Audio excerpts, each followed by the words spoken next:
Hello friends, welcome back to my channel Moral Education Rekha P. I am here with you fourth video of English Pedagogy Lesson 2 Principles of Language Teaching. This video is very important exam point of view, especially for CTET, MPTET, RTET, UPTET, etc. Level 1 and 2 both. This will definitely help you in these exam preparations, which is explained by me very clearly. So let's start the video. Question number 1. Which of the following statements is correct? First, English has become a global language. English जो है global language बन चुकी है. Second है, English is taught as a second language in India. English को second language के तौर पर ही इंडिया में पढ़ाया जाता है. एंड थर्ड है, English is a foreign language for Indians. और इंग्लिश क्या है, इंडियंस के लिए फॉरेन लैंग्वेज है. तो ये थ्री की थ्री स्टेटमेंट्स क्या हैं, सही हैं. तो हमारा करेक्ट आंसर क्या होगा, fourth one. All of the above is the correct option of this question. Next is question number 2. Which of the following is not the linguistic principle. इनमें से लिंग्विस्टिक प्रिंसिपल कौन सा नहीं है, ये बताना है. फर्स्ट है लैंग्वेज इज लर्नड. सेकंड है language is a system. Third है language is a directive system. And fourth है language is vocal. Language is learned ये क्या है, लैंग्वेज का प्रिंसिपल है. लैंग्वेज इज अ सिस्टम ये भी लैंग्वेज का प्रिंसिपल है. और लैंग्वेज इज वोकल, भाई वोकल तो होगी, बोली जाती है. लैंग्वेज सिर्फ लिखी थोड़ी जाती है, लिखी भी जाती है, बोली भी जाती है, तो वोकल भी है. तो क्या नहीं है, language is a directive system. Language का कोई भी डायरेक्टिव सिस्टम नहीं है. तो थर्ड वन क्या है, इसका करेक्ट ऑप्शन है. Next is question number 3. Children deserve most of the credit for the language that they acquire. This observation implies that in modern classrooms. Children deserve करते हैं सबसे ज़्यादा क्रेडिट उस लैंग्वेज से जो कि उन्होंने नेचुरल एनवायरनमेंट में रहते हुए अर्जित की है. ये ऑब्जर्वेशन हमें क्या इम्प्लाइज करता है. अब ये ऑब्जर्वेशन इम्प्लाइज क्या होता है, सबसे पहले हम ये देख लेते हैं. इसका मीन्स होता है अवलोकन. ऑब्जर्व मीन्स होता है किसी भी चीज़ को नोटिस करना या फिर परसीव करना. और इम्प्लाइज क्या होता है, to express something in an indirect way. तो ये हमें इस क्वेश्चन के अंदर बताना है. फर्स्ट है the students need not to attend L2 classes. Students को लैंग्वेज 2 क्लासेस अटेंड करने की ज़रूरत नहीं है. सेकंड है students may choose L2 on their own. Students language 2 अपने आप चूज़ कर सकते हैं या कर सकेंगे. थर्ड है students pursue their own lines of inquiry. Students को अपनी लाइन्स ऑफ इंक्वायरी पर ही आगे बढ़ना है. फोर्थ है the teacher establishes the task and supports और फैसिलिटेट्स लर्निंग. टीचर को इस्टेब्लिश करना है टास्क और उसको सपोर्ट करना है, या फिर इसको फैसिलिटेट्स लर्निंग भी हम बोलते हैं. तो इसका करेक्ट ऑप्शन क्या होगा, third. Means students pursue their own lines of inquiry.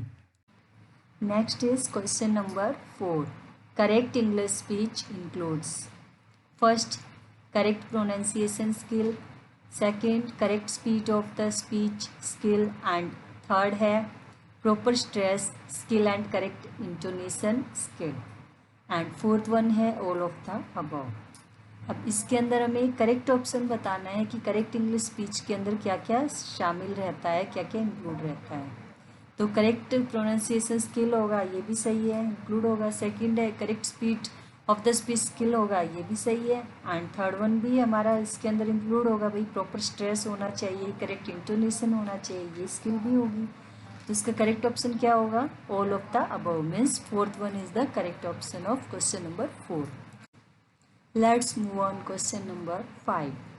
Who said English is our major window on the modern world.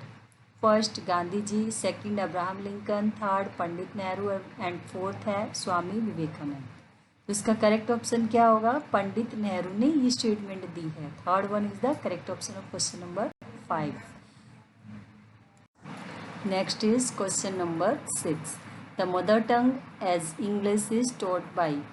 First bilingual method, second substitution method, third translation method and fourth direct method. English को हमारे India में या हमारे यहाँ पे mother tongue की तरह कैसे पढ़ाया जाता है, तो उसके लिए डायरेक्ट मेथड यूज़ किया जाता है।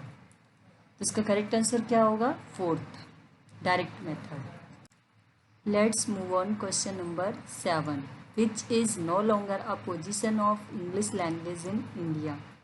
First, associate official language, second, global language, third, link language and fourth, foreign language. तो associate official language तो हमारे यहाँ पे इंडिया में इंग्लिश का यूज़ किया जाता है, यानी कि हिंदी के अलावा इंग्लिश भी यूज़ की जाती है।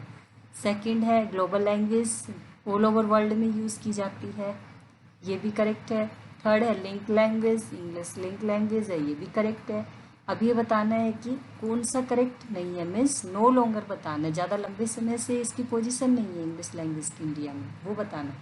तो फोर्थ क्या है? फॉरेन लैंग्वेज, यानी कि इसका करेक्ट ऑप्शन क्या होगा? Foreign language.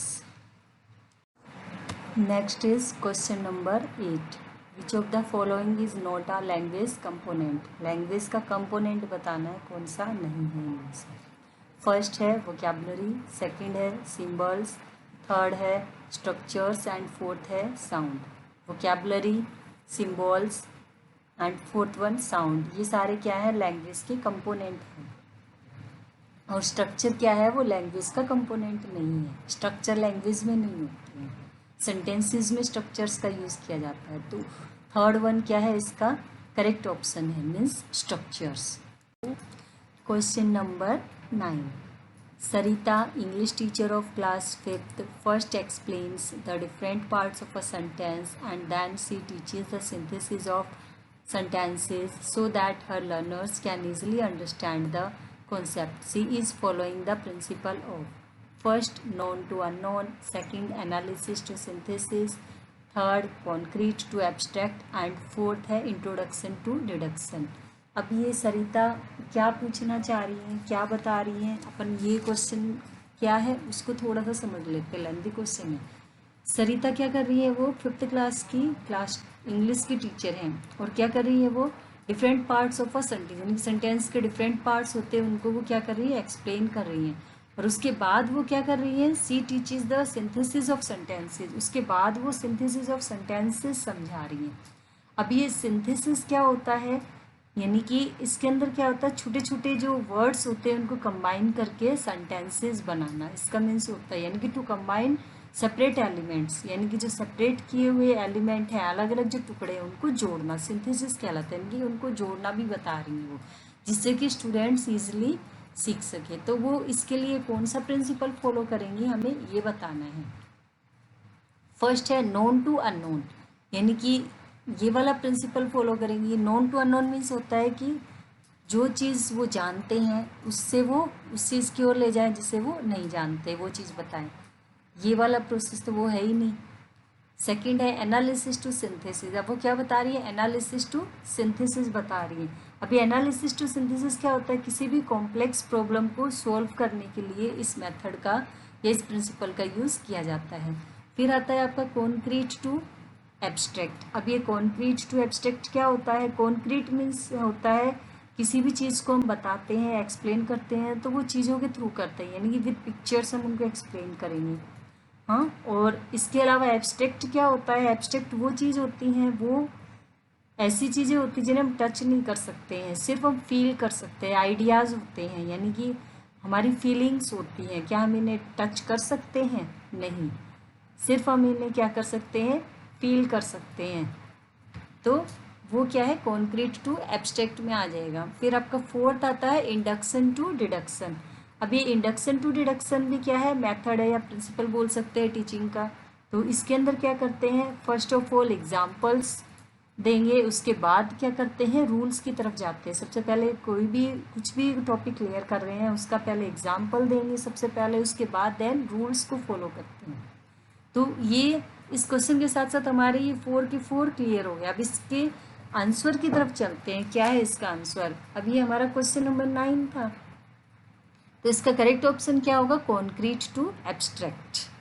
अब ये कैसे होगा कॉन्क्रीट टू एब्स्ट्रैक्ट? सबसे पहले वो क्या कर रही है, सेंटेंसेस के डिफरेंट पार्ट्स ऑफ सेंटेंसेस बता रही है, समझा रही है। उसके बाद क्या कर रही है, वो सिंथेसिस ऑफ सेंटेंसेस को एक्सप्लेन कर, उसके बाद वो उसके बारे में बता रही है, इनकी कैसे हम सेंटेंसेस को तोड़ते हैं, फिर उसको कैसे कंबाइन करते हैं, जिससे कि लर्नर्स इजिली कॉन्सेप्ट को अंडरस्टैंड या समझ सकते हैं। तो इसका करेक्ट ऑप्शन क्या होगा, third, means concrete to abstract. Concrete to abstract, concrete to abstract हम ऑलरेडी एक्सप्लेन कर चुके हैं। Let's move on question number 10। A teacher can cater to the learning styles of all the children by. एक teacher कैसे cater करती है, कैसे arrangement करती है लर्निंग स्टाइल्स का अपने स्टूडेंट्स के लिए या चिल्ड्रंस के लिए, जिससे कि वो ज़्यादा से ज़्यादा जो भी वो कुछ सिखा रही हैं उसको सीख सकें। फर्स्ट है teaching every lesson and revising the lessons. Second है employing a variety of teaching methods and modes of assessment which cater to diversity among learners. Third है testing the children frequently and fourth है advising the children to join drawing oblique dance oblique music classes. अब इस question के according इसका correct option होगा second वाला। अब ये सेकंड कैसे होगा वो देख लेते हैं। लर्निंग स्टाइल्स के बारे में बताया चिल्ड्रन के लिए, तो टीचर क्या करती है, employing a variety of teaching methods. Teacher यहाँ पर क्या कर रही है, काफ़ी सारे जो टीचिंग के मेथड्स हैं उनका यहाँ पे यूज़ कर रही हैं वो अपने स्टूडेंट्स के लिए। एंड मोड्स ऑफ असेसमेंट, और जो भी असेसमेंट के जो मोड्स हैं उनका भी वो यूज़ कर रही है, जिससे कि जो which cater to diversity among learners, जिसकी वजह से जो डाइवर्सिटी है लर्नर्स के बीच में उसको वो अच्छे से अरेंज कर सकें, यानी कि किसी भी तरह के स्टूडेंट्स को कोई भी प्रॉब्लम ना हो, वो इस तरह से अपने स्टूडेंट्स के लिए लर्निंग स्टाइल्स का अरेंज करेंगी। तो सेकंड क्या है, इसका करेक्ट ऑप्शन है। Next is question number 11। A teacher engages her learners in a fun activity before beginning a new lesson. The purpose of this activity is to. Teacher क्या करती है, कोई भी टॉपिक स्टार्ट करने से पहले, नया लेसन स्टार्ट करने से पहले अपने स्टूडेंट्स को फन एक्टिविटी में एंगेज कर देती है, और उनका क्या पर्पज़ है ऐसा करने का हमें ये बताना है। फर्स्ट है divert the attention of the learners, learners का ध्यान डाइवर्ट करने के लिए। सेकेंड है reduce the workload of the teacher, यानी कि वो अपना वर्कलोड कम करने के लिए ऐसा करती हैं। थर्ड है discipline the learner before the lesson, यानी कि लेसन शुरू करने से पहले ही वो स्टूडेंट्स को डिसिप्लिन कर देती हैं। एंड फोर्थ है motivate and energize the learners, और फोर्थ क्या कर रही हैं, वो मोटिवेट कर रही हैं और लर्नर्स को एनर्जाइज कर रही हैं, यानी कि उन्हें उसके लिए प्रिपेयर कर रही हैं, कि मोटिवेट कर रही हैं, और जो भी वो कुछ नया लेसन सिखाने जा रही हैं वो भी इंटरेस्टिंग होगा, जिससे कि वो उनके अंदर एनर्जी आ जाए और वो उसको सीखने के लिए क्या खुद से तैयार हो जाएं, उनके साथ कोई फोर्स नहीं करना पड़े, खुद इंटरेस्ट लें। तो इसलिए वो क्या यूज़ कर रही हैं, फोर्थ वाला ऑप्शन यहाँ पे करेक्ट होगा। इस पर्पज़ को लेके वो एक्टिविटी कंडक्ट कर रही है कि स्टूडेंट्स मोटिवेट हों और लर्नर्स एनर्जाइज हो जाएं। Let's move on question number 12. Maya, a young teacher, believes in personalized learning because she thinks that. माया एक यंग टीचर है और किस चीज़ के ऊपर बिलीव करती है, पर्सनलाइज्ड लर्निंग के ऊपर। वो ऐसा क्या सोच कर करती है, हमें ये बताना है क्यों ऐसा वो करती है। फर्स्ट है every learner is unique and needs to be given a chance to develop to the best of their ability. Second है every person must be exposed to learning, and third है children must enjoy their learning, and fourth है all learners must learn on their own.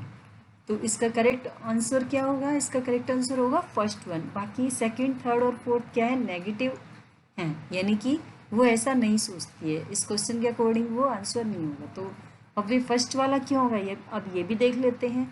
Every learners क्या है, unique है, यानी कि different होता है। हर लर्नर एक जैसा नहीं होता है। कोई क्या होता है बहुत जल्दी सीख जाता है, कोई लर्नर क्या होता है बहुत देर से सीखता है, और कोई लर्नर क्या होता है मीडियम होता है, यानी कि किसी को कम टाइम लगेगा सीखने में, किसी को ज़्यादा लगेगा, और किसी को मीडियम होता है, ना तो ज़्यादा टाइम लगता है सीखने में और ना ही कम लगता है। And needs to be given a chance, और ऐसे लर्नर्स को क्या देना चाहिए, यूनिक लर्नर्स को चांस देना चाहिए। क्यों देना चाहिए, to develop to the best of their ability, जिससे कि वो अपनी एबिलिटी के अकॉर्डिंग बेस्ट कर सकें, अच्छा कर सकें, इसलिए वो ऐसा करने का सोचती है। Next is question number 13, knowledge of more than one language. अब एक से ज़्यादा लैंग्वेज की नॉलेज अगर होती है तो उसके बारे में बताना है, क्या बेनिफिट होगा उसका या फिर लॉस होगा, अच्छा होगा, बुरा होगा या फिर क्या होगा, ये हमें बताना है। फर्स्ट है becomes a burden to the teacher in the language classroom. Language classroom में अगर एक से ज़्यादा नॉलेज है बच्चे को तो वो क्या बन जाएगी, टीचर के लिए बर्डन बन जाएगी। ये स्टेटमेंट रॉन्ग है। सेकंड है causes interference in learning a new language. New language को सीखने में वो इंटरफेरेंस का कारण बनेगी, यानी कि उससे न्यू लैंग्वेज सीखने में दिक्कत होगी, तो ये भी रॉन्ग है। एंड थर्ड है is very helpful in teaching and learning a new language.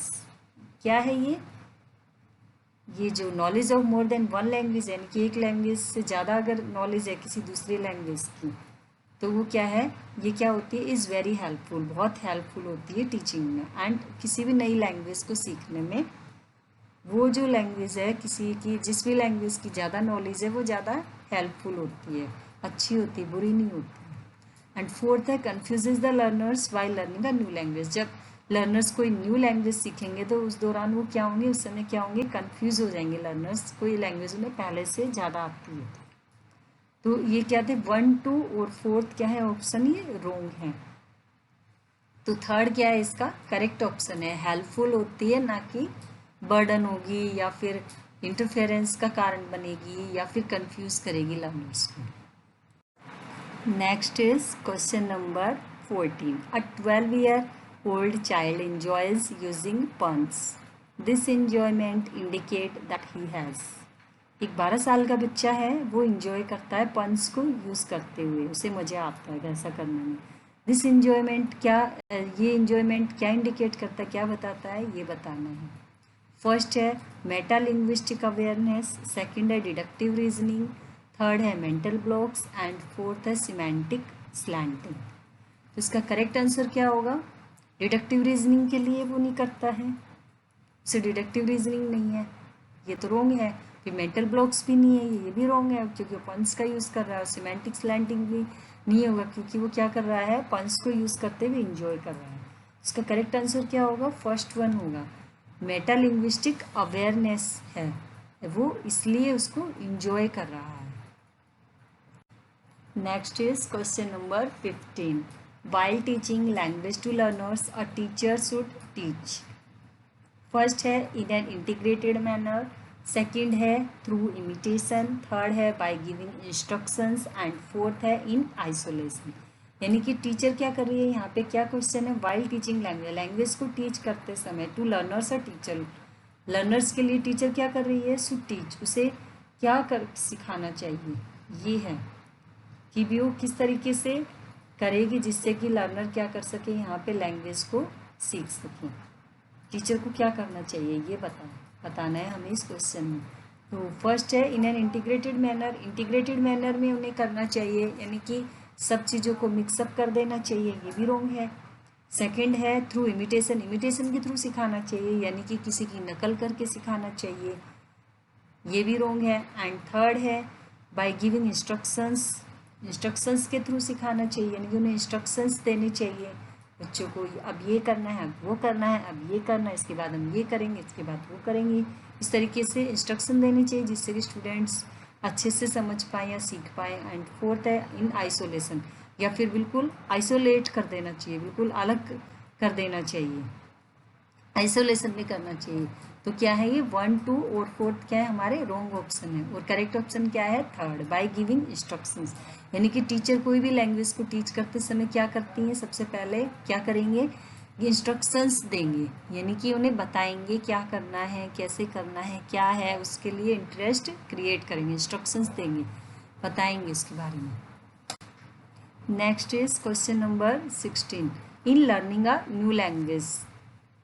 First है the mother tongue should not be use at all by the learners, यानी मदर टंग का बिल्कुल यूज़ नहीं करना चाहिए लर्नर्स को नई लैंग्वेज सीखने के लिए या सीखते समय। सेकंड है the knowledge of mother tongue is helpful, यानी कि मदर टंग की जो नॉलेज है वो नई नॉलेज सीखने में हेल्पफुल होगी। एंड थर्ड है the use of mother tongue interferes rather than facilitates, यानी कि अगर हम मदर टंग का यूज़ करेंगे तो वो फैसिलिटेट्स नहीं करेगी, क्या इंटरफेयर्स करेगी, यानी कि उसमें और भी ज़्यादा प्रॉब्लम क्रिएट करेगी, सुविधा नहीं होगी लैंग्वेज सीखने में, और भी ज़्यादा प्रॉब्लम्स क्रिएट करेगी। एंड फोर्थ है नन ऑफ द अबव। इसका करेक्ट ऑप्शन क्या है, सेकंड है इसका correct option. The knowledge of mother tongue is helpful, यानी कि हम कोई भी लैंग्वेज सिखा रहे हैं, नई लैंग्वेज सिखा रहे हैं, तो क्या है, अगर बच्चे को मदर टंग आती है तो हम उसको नई लैंग्वेज के वर्ड्स को या नई लैंग्वेज के जो शॉर्ट टर्म्स होते हैं, जो मेन चीज़ें होती हैं, उनको हम उसकी मदर टंग से कोरिलेट कर सकते हैं। यानी कि अगर हम उसको इस बच्चे की मदर टंग में कोई नई लैंग्वेज को सिखाएंगे तो वो ईजिली सीख पाएगा, यानी कि क्या होगी, वो हेल्पफुल होगी, उसको मदद मिलेगी। हम बोलेंगे कोई भी नई लैंग्वेज सिखा रहे हैं, कोई भी वर्ड हम इंग्लिश में बता रहे हैं, तो हम उसको ये बोलेंगे कि हिंदी में इस वर्ड को क्या बोलते हैं, तो वो उसको ईजिली समझ पाएगा। तो क्या है इसका सेकंड, इसका करेक्ट ऑप्शन है। Next is question number 17। Which of the following statements is or are true. इनमें से स्टेटमेंट बतानी है कौन सी सही है। In India linguistic diversity provides a range of opportunities, first है। सेकंड है language helps in uniting thoughts and identify of the individual. Third है in India linguistic diversity passes complex challenges. And fourth है language is one of the most important and characteristic forms of human behaviour. Option है both B and C, second है only D, and third है only A, and fourth है none of the above. अब इसके सारे के सारे हम ऑप्शंस देख लेते हैं। फर्स्ट है in India linguistic diversity provides a range of opportunities. India में क्या है, लिंग्विस्टिक डाइवर्सिटी क्या प्रोवाइड कराती है, एक श्रृंखला प्रदान करती है अवसर की। इसका मीन्स ये है, यानी कि अवसरों की एक श्रृंखला प्रदान करती है लैंग्वेज की डाइवर्सिटी, यानी कि भाषिक विभिन्नता या भाषा की विभिन्नता अवसर की एक श्रृंखला प्रदान करती है। फिर सेकंड है language helps in uniting thoughts. Language किस चीज़ में हेल्प करती है, थॉट्स को यूनाइट करने में, यानी कि कंबाइन करने में, विचारों को हेल्प करती है। And identify of the individual, और इंडिविजुअल को आइडेंटिफाई भी करती है, यानी कि उसकी पहचान भी करती है। फिर थर्ड है in India linguistic diversity passes complex challenges, यानी कि इंडिया में क्या है, लिंग्विस्टिक डाइवर्सिटी की वजह से क्या होते हैं, काफ़ी सारी जटिल चुनौतियों से गुजरना पड़ता है, यानी कि भाषिक विभिन्नता इतनी ज़्यादा है जिसकी वजह से काफ़ी सारी जटिल चुनौतियों से गुजरना पड़ता है। एंड फोर्थ है language is one of the most important and characteristic forms of human behaviour, और क्या है, हमारे ह्यूमन बिहेवियर की और एक खास विशेषता भी है और काफ़ी इम्पोर्टेंट भी है ह्यूमन बिहेवियर को बताने के लिए लैंग्वेज। अब ये सारे के सारे थे, तो इसमें करेक्ट बताना है, ना तो ए हमारा सही जाता है इसके साथ, ना बी जाता है, ना सी, और ना ही डी जाता है, यानी कि सारे अलग अलग हैं, क्योंकि कोई भी एक हमारा इसके अंदर करेक्ट नहीं है। तो हमारा करेक्ट इसके अंदर क्या है, नन ऑफ द अबव, इनमें से कोई भी नहीं है, यानी कि फोर्थ वाला ऑप्शन इसके अंदर हमारा बिल्कुल सही है। Next is question number 18। Before coming to school children are, school आने से पहले बच्चे क्या हैं ये बताना है हमें। फर्स्ट है well versed in more than one language, यानी कि वो क्या है, एक से ज़्यादा लैंग्वेज है बहुत अच्छे हो जाते हैं, यानी कि परफेक्ट होते हैं। सेकंड है do not know anything about the second language, वो सेकंड लैंग्वेज के बारे में कुछ भी नहीं जानते। एंड थर्ड है well equipped in their native language to understand and explain, और क्या है, वो अपनी नेटिव लैंग्वेज में वेल इक्विप्ड होते हैं, यानी कि उसके अंदर ही वो परफेक्ट होके आते हैं, वही उसी को ही वो समझते हैं, उसी को ही वो एक्सप्लेन कर सकते हैं, उसी के अंदर वो सब कुछ जानते हैं। एंड फोर्थ है fully aware of all grammatical rules related to language, बच्चे स्कूल आते ही फुली अवेयर हो जाते हैं ग्रामेटिकल रूल्स से, यानी कि लैंग्वेज से रिलेटेड जितने भी ग्रामेटिकल रूल्स होते हैं उनसे वो पूरी तरीके से जागरूक होते हैं। तो इसमें हमें करेक्ट ऑप्शन बताना है। स्कूल आने से पहले बच्चा क्या रहता है, थर्ड वाला करेक्ट ऑप्शन है well equipped in their native language, यानी कि वो अपनी नेटिव लैंग्वेज में अच्छे से निपुण होता है, परफेक्ट होता है, सिर्फ और सिर्फ उसे अपनी ही लैंग्वेज आती है, जिस भी भाषा से वो बच्चा आया है, चाहे वो हिंदी लैंग्वेज का हो, चाहे वो इंग्लिश का हो, चाहे वो तमिल तेलुगु कन्नड़ मलयालम कोई भी लैंग्वेज का हो, और वो उसी भाषा को समझेगा और उसी भाषा में अपनी बातों को बोलेगा या एक्सप्लेन करेगा। तो थर्ड वाला करेक्ट ऑप्शन है। Question number 19. As a language teacher, you want to ensure participation of more students in class. Which of the following methods of teaching would you adopt? कि एक लैंग्वेज टीचर के तौर पर आप एक language teacher हैं, यानी कि हिंदी की हो सकती है, यानी कि फ़िलहाल तो इंग्लिश की बात हो रही थी, आप एक इंग्लिश के लैंग्वेज टीचर हैं और आपको क्या है कि ज़्यादा से ज़्यादा स्टूडेंट आपकी क्लास में सीख सकें या ज़्यादा से ज़्यादा स्टूडेंट पार्ट करें आप जो स्टडी करा रहे हैं उसके अंदर और इंटरेस्ट लें, तो उसके लिए टीचर कौन सा मेथड अडॉप्ट करेंगी या करेंगी, जो भी है मेल फीमेल। फर्स्ट है डिस्कशन, सिर्फ डिस्कशन करेंगी, टॉपिक के बारे में चर्चा करेंगी, जैसे नाउन प्रोनाउन वर्ब एडवर्ब कोई भी टॉपिक पढ़ा रही हैं तो सिर्फ डिस्कशन ही करेंगी।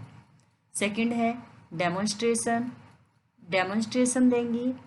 थर्ड है रोल प्ले या फिर रोल प्ले कराएंगी, हर चीज़ का रोल प्ले पॉसिबल नहीं होता, इसमें टाइम भी लगता है। एंड फोर्थ है रेसिटेशन, रेसिटेशन सिर्फ पोएम का होता है, यानी कि हर चीज़ गाकर नहीं बच्चों को सिखाई जा सकती है। तो फिर इसके लिए बेस्ट ऑप्शन क्या है, डेमोन्स्ट्रेशन। टीचर किस चीज़ का यूज़ करेंगी, डेमोन्स्ट्रेशन का यूज़ करेंगी। जो बच्चे पढ़ना भी नहीं चाहेंगे वो भी इंटरेस्ट लेंगे कि टीचर ने बताया कि दिस इज़ अ टेबल। अब वो टेबल कैसे बताएंगी, टेबल की और वो इंडिकेट करेंगी कि ये क्या है, टेबल है, उसको दिखाएंगी और तब बच्चे को समझ आएगा कि ये क्या है, टेबल है। This is a duster, duster को हाथ में लेके बच्चों को डिस्प्ले करेंगी, दिखाएंगी, शो करेंगी कि ये क्या है, डस्टर है। बच्चों ये क्या है, दिस इज़ अ डस्टर, तो बच्चे समझ पाएंगे कि ये डस्टर है।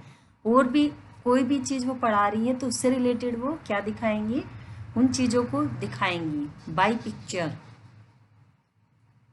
तो ये सब क्या है, हमारा डेमोन्स्ट्रेशन में आ जाता है। तो डेमोन्स्ट्रेशन होता क्या है, डेमोन्स्ट्रेशन में डिस्प्ले किया जाता है, चीज़ों को दिखाया जाता है, दिखा के बताया जाता है, किसी भी चीज़ को इंडिकेट करके बताया जाता है, इनकी इशारा करके बताया जाता है, शो करके बताया जाता है या फिर प्रेजेंट करके बताया जाता है कि भाई ये चीज़ ये है, तब बच्चे उसको अच्छे से समझ पाएंगे और अच्छे से इंटरेस्ट लेंगे। तो डेमोन्स्ट्रेशन मेथड काफ़ी अच्छा मेथड है लैंग्वेज टीचिंग का।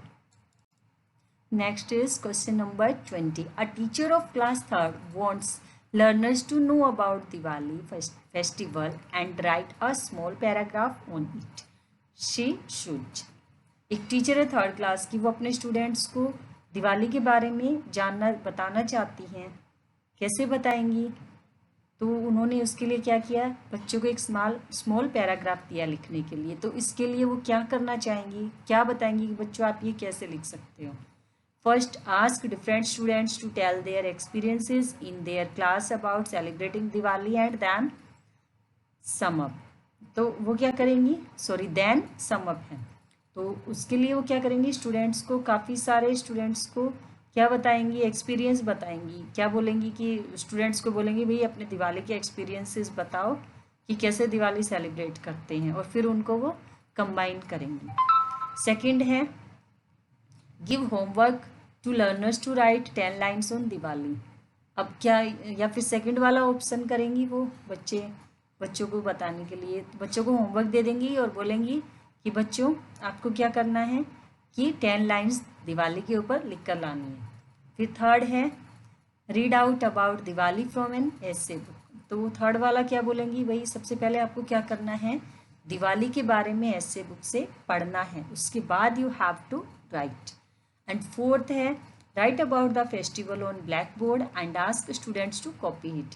अब बच्चों को क्या बोलेंगी वो, उसके बाद क्या करेंगी, ब्लैक बोर्ड पे वो फेस्टिवल के बारे में लिख देंगी और बच्चों को क्या बोलेंगी, बच्चों इसको कॉपी कर लो। तो बेस्ट क्या है इसमें, बेस्ट वाला थर्ड ऑप्शन है, यानी कि थर्ड क्या है, करेक्ट है, read out about Diwali from an essay book, यानी कि ये सबसे बेस्ट है। सबसे पहले बच्चे कोई भी चीज़ के बारे में लिखने जा रहे हैं तो वो उसको पहले पढ़े बुक से, उसके बाद वो उसके बारे में लिखे, तो बच्चे अच्छे से लिख पाएंगे और उन्हें किसी की ज़रूरत भी नहीं पड़ेगी। Let's move on question number 21. Which of the following situations would be the best for maximum transfer of learning. इनमें सबसे बेस्ट सिचुएशन बतानी है ट्रांसफ़र ऑफ लर्निंग के लिए, बेस्ट कौन सी होगी वो बतानी। फर्स्ट है similar task requiring different responses, यानी कि सिमिलर टास्क दिए जाएं उससे क्या मिलेगा, डिफरेंट रिस्पॉन्सेज मिलेंगे। सेकंड है similar task requiring same responses. अब सिमिलर टास्क होंगे तो उसके लिए क्या रिक्वायर होगा, सेम रिस्पॉन्सेज होंगे। थर्ड है different task requiring different responses. अब डिफरेंट टास्क में डिफरेंट रिस्पॉन्सेज रिक्वायर होंगे। एंड फोर्थ है डिफरेंट टास्क देंगे बच्चों को तो उसके लिए क्या रिक्वायर होगा, सेम रिस्पॉन्सेज। डिफरेंट टास्क अगर हम दे रहे हैं तो सेम रिस्पॉन्सेज मिलेंगे। तो बेस्ट बताना है हमें इनमें से कौन सा बेस्ट है। तो इसमें बेस्ट है फोर्थ वाला ऑप्शन। अगर बच्चों को डिफरेंट टास्क दे रहे हैं यानी कि अलग अलग तरह के बच्चों को टास्क देंगे, वर्क देंगे, तो उससे हमें क्या मिलेगा, सेम रिस्पॉन्सेज मिलेगा। मिलने की हमें क्या रिक्वायरिंग होती है, यानी कि अगर हमें चाहिए कि भी अच्छा रिस्पॉन्स मिले कोई भी एक काम के लिए तो हम उसके लिए क्या करेंगे, डिफरेंट टास्क देंगे तो उससे हमें क्या मिलेगा, सेम रिस्पॉन्सेज मिलेंगे। तो फोर्थ वाला क्या है, करेक्ट ऑप्शन है। Next is question number 22. A child does not keep good health. He has to visit a doctor again and again. Will this problem affect his? एक बच्चे का स्वास्थ्य खराब रहता है और वो इसके लिए क्या करता है, बार बार डॉक्टर के पास जाता है, तो इसका किस चीज़ के ऊपर प्रभाव होगा हमें ये बताना है।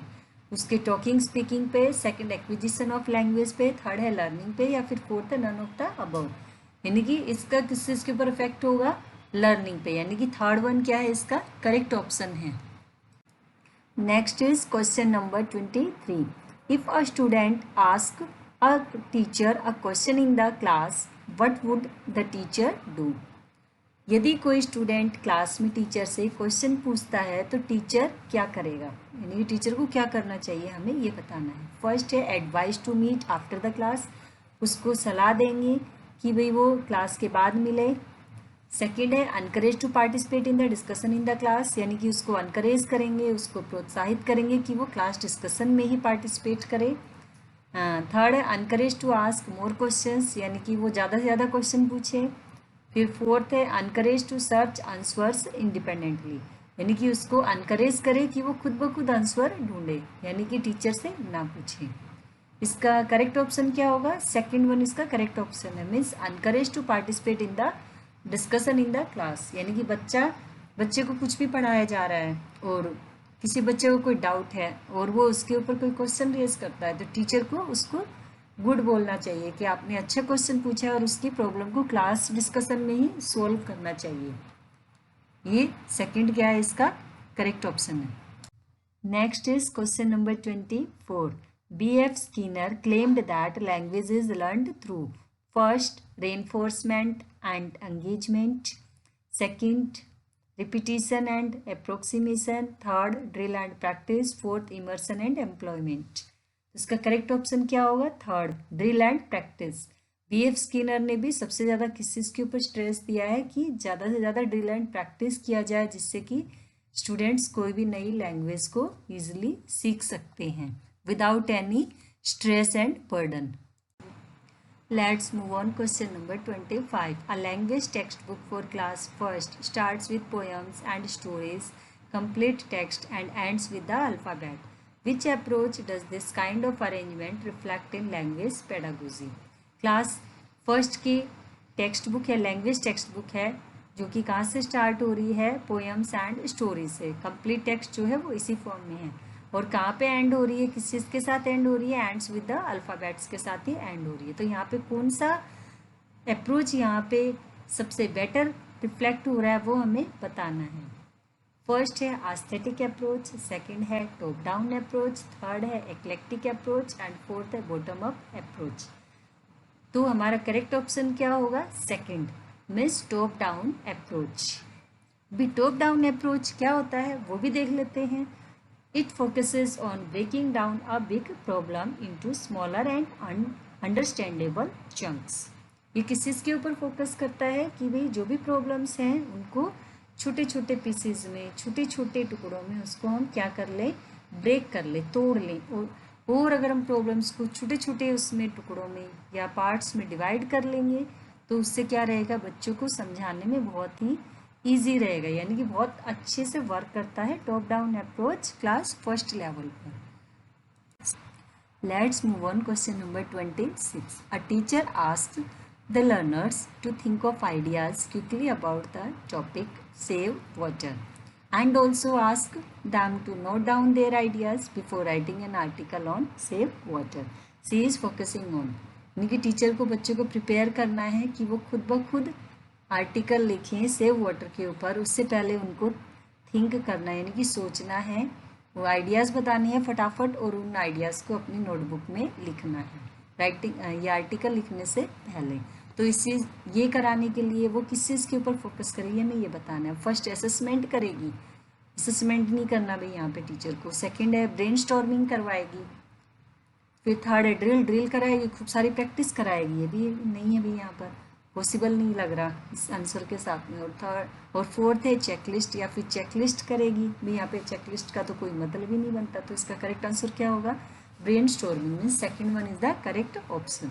ब्रेनस्टॉर्मिंग होता क्या है? Brainstorming is a group creativity technique, यानी कि एक ग्रुप क्रिएटिविटी टेक्निक है जिसके अंदर बच्चे ग्रुप में अपने आइडियाज बताते हैं। Which efforts are made to find a conclusion, यानी कि बच्चे खुद ब खुद अपने एफर्ट्स लगाते हैं, अपना क्या खुद ब खुद बच्चे ट्राई करते हैं कि भाई वो क्या करें, कोई भी कंक्लूजन खुद ब खुद निकाले किसी और की हेल्प के बिना। और फॉर अ स्पेसिफिक प्रॉब्लम, यानी किसी भी प्रॉब्लम का वो खुद ब खुद सॉल्यूशन निकालें या आइडियाज़ निकालें।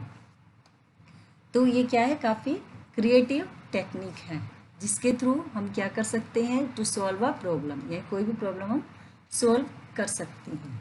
या फिर make a decision by thinking of as many ideas as possible in a short. कि चाहे कैसे भी बोल ले, ब्रेनस्टॉर्मिंग काफ़ी अच्छी टेक्निक है जिसका स्टूडेंट्स से ही आंसर निकलवाने के लिए यूज़ किया जाता है, यानी कि आइडियाज़ निकलवाने के लिए।